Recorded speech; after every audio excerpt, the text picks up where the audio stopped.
Cheesecloth is 100% cotton and is primarily used for culinary purposes.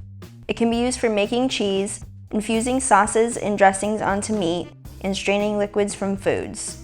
It can also be used for backdrops in theater productions and holiday decorations. Cheesecloth is often used with wool batting to prevent bearding in quilts. You can find it in different grades. The higher the grade, the higher the thread count it has, making it more durable and thicker. Grade 10 cheesecloth is very thin, providing good water and airflow through the cloth and drapes very easily. Grade 90 cheesecloth is heavier, with a high thread count, making it almost like a solid fabric. With its durability and excellent quality, it can be used for dressmaking, curtains, and culinary purposes.